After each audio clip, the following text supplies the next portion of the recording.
The dragon snorted, smoke pluming from its nostrils. It settled down on the rock and said, in a growl that reverberated off the rock's fast headed, "Show yourself." For a moment, nothing happened. The wind picked up again, rustling the dragon's scales. Its eyes were focused intently upon a narrow cleft in the rock wall before him. A small shape stepped out from the cleft. A girl with short light brown hair and intense green eyes. Something awkward and furry was clenched in her right hand. The dragon lowered its head in imitation of a bow. "I have been expecting you."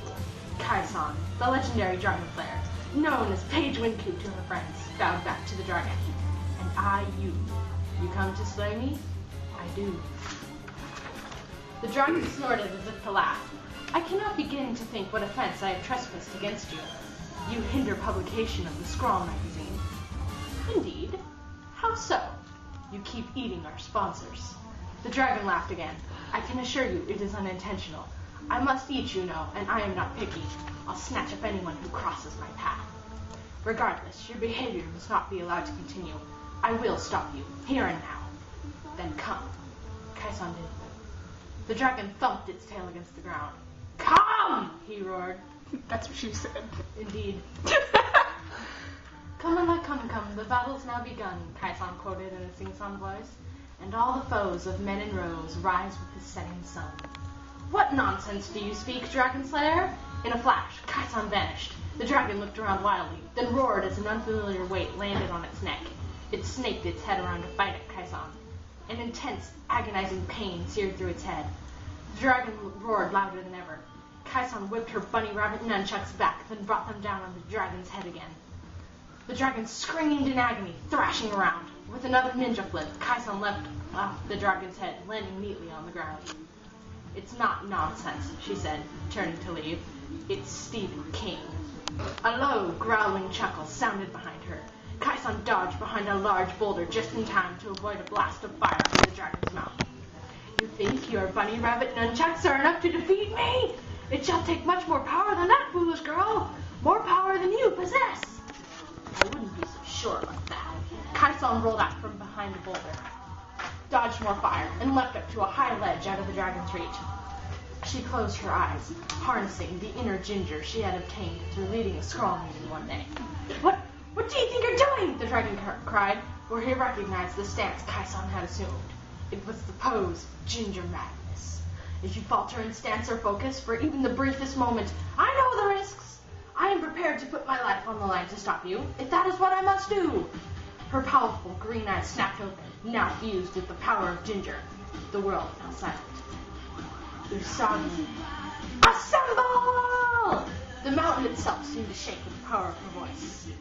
Or so the dragon thought. What is this?" Thousands of bunny rabbits were crusting the hill of stone. They swarmed to the base of the ledge where Kai-san held her pose and stopped, awaiting orders. There were brown ones, black ones, white ones with red eyes. And at the front of the pack, fangs bared and eyes gleaming with hunger, was the flashing bunny from Monty Python and the Holy Grail. The FEV turned to the rest and, with a squeak, called one forward. His loyal lieutenant, Bunnicula. "Squeak and squeaker, squeak squeaky," Bunnicula reported. The FEV nodded, then looked up at Kai-san. "Squeak." Kai-san nodded. The FEV looked back to his troops, signaling them. "Charge!" Kai-san commanded. "Squeak!" screeched the FEV, and the pack surged forward at the dragon.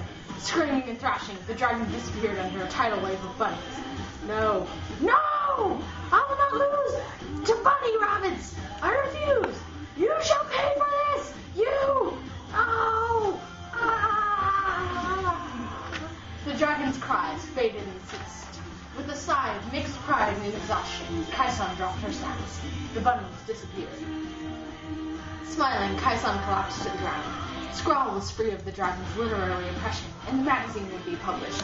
There was a meeting today, but she felt she had a just reason to miss it. Now, she just needed to stay. 1 week later, Paige Winku walked into classroom B28. "Sorry I'm late," she said, setting her belongings on an empty chair, being careful not to lay her bag down on the side that bulged awkwardly. "Hi, Paige!" everyone called.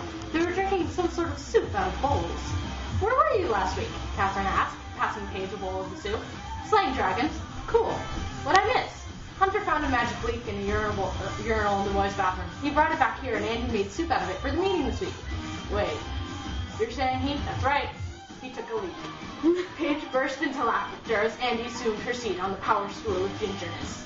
I have an announcement, she said. All of our sponsors have stopped disappearing. The magazine's going to be published. Everyone cheered and drank more soup, except Paige, who just smiled amusedly. What's so funny? Said Katheryn. Nothing, said Paige, and drank her soup. Unheard in the back of the room, Paige's bag gave a muffled squeak.